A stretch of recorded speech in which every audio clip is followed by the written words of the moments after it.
सर्व शेतकरी मित्रांना राम राम, जय श्रीराम. जवळपास आपण शेतकरी असल्यामुळं पशु हा आपल्या दावणीला किंवा आपल्या घरासमोर नेहमी आपल्याला बघायला मिळेल. आपले बैल जोडी असेल नंदींची किंवा गाय असेल, तर त्याचप्रमाणे जसं मनुष्य वेगवेगळ्या प्रकारे आजारी पडतो तसंच पशूंना पण आजार पडतात. त्यांना पण वेगवेगळे आजार होतात. पण शक्यतो देशी गोवंश असेल, देशी पशु असेल, तर त्यामध्ये आजार कमी येतो. पण मनुष्याच्या चुकीमुळं जवळपास अनेकदा गाय या आजारी पडतात. तसंच ही आमची गौरी आहे. गौरीला मागच्या वेळेस काय लागलं ते कळलं नाही, पण तिला जी जखम झालेली ही, तर ही जखम थोडी मोठी झाली. तर यामध्ये आपण हे जे होमिओपॅथीचं जे औषध आहे, ते होमिओपॅथीचे औषधाचे 5 थेंब आपण 2 वेळा या जखमीवरती टाकले पाहिजे. हे जे होमिओपॅथीचं आहे कॅलेंड्युला 200, हे आपण जखमेवरती 5 थेंब दिवसातून 2दा टाकले पाहिजे. या प्रकारे बघून घ्या एकदा.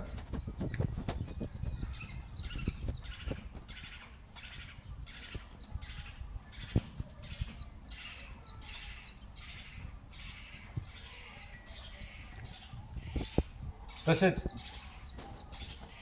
हे जे आहे शुद्ध खोबऱ्याचं तेल आहे. हे अर्जुनची छाल आहे, अर्जुन साखरेची छाल. तर ही जी पावडर आहे, आपण काय करतो, सर्वप्रथम खोबऱ्याचं तेल त्याच्यावर टाकायचं आणि अर्जुन छाल यावरती चिपकून दिली पाहिजे.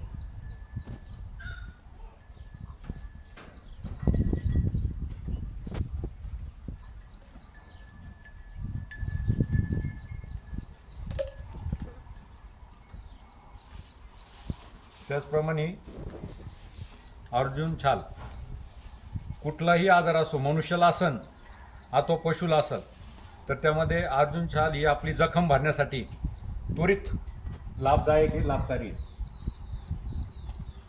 टाकून टाकायला थोडं म्हणजे क्लिअर आणून घेऊन